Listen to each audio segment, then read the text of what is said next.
VUSH seeks to grant immunity.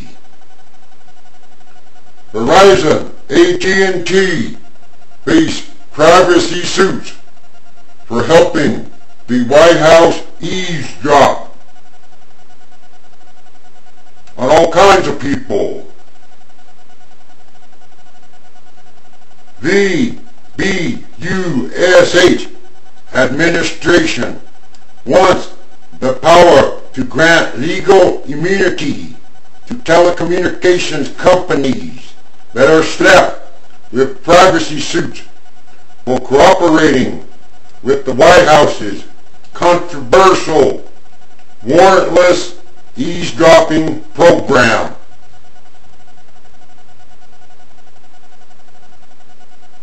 The authority would effectively shut down dozens of lawsuits filed against telecommunications companies accused of helping set up the program. The vaguely worded proposal would shield any person who allegedly, supposedly provided information, infrastructure, or any other form of assistance to the intelligence agencies after the September 11th, 2001 attacks. It covered any classified communications activity supposedly intended to protect the country.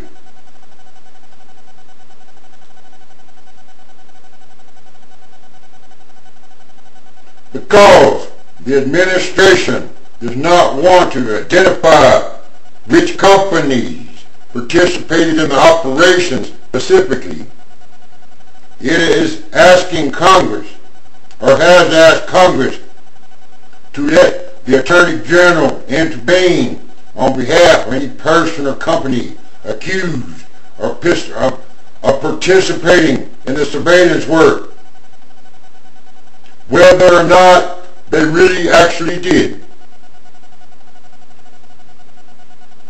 More than a dozen government officials interviewed for this story spoke on condition they not be identified.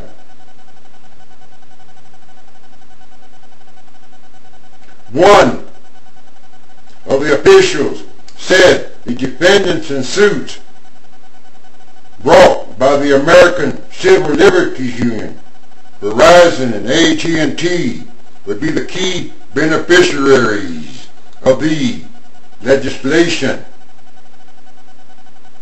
Both companies are a central part of the U.S. communications grid, running networks that transmit both telephone calls and emails.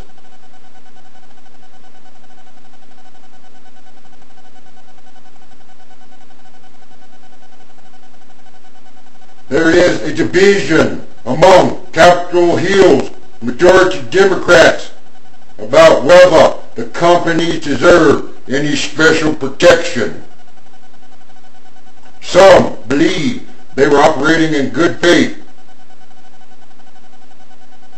Others believe lawyers at the companies had responsibility to ensure the requests weren't an abuse of presidential power.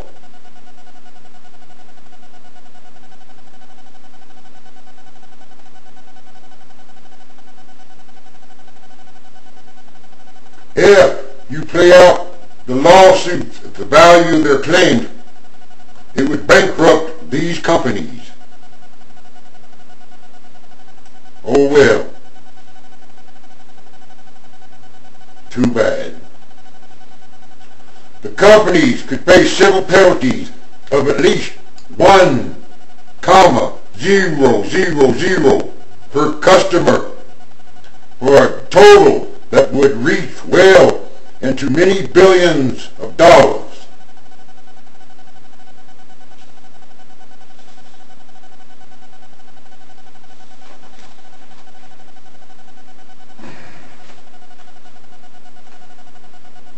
Legal battle brews.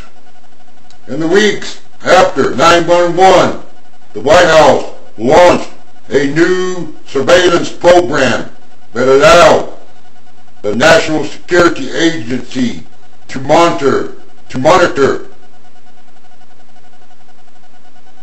all communications. With legal directives in hand, the government asked a narrow group of telecommunications carriers to participate in the program.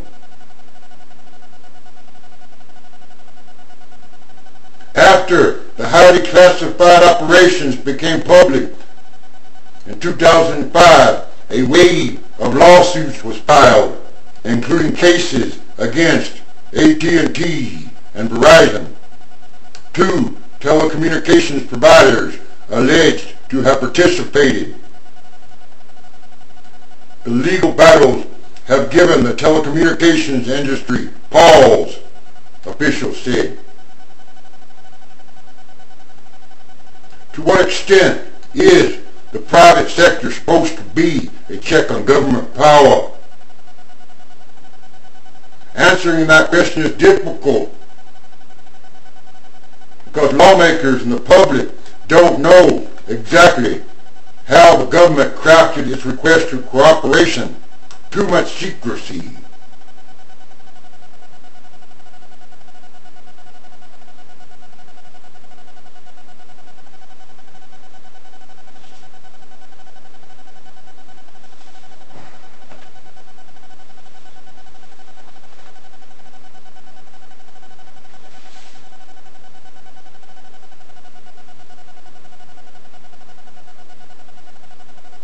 They say the government doesn't need the court's okay to monitor foreign suspects or any suspects in national security investigations, theoretically, when the suspects are talking to Americans. The government says they don't need a court warrant to monitor conversations when it's done on U.S. networks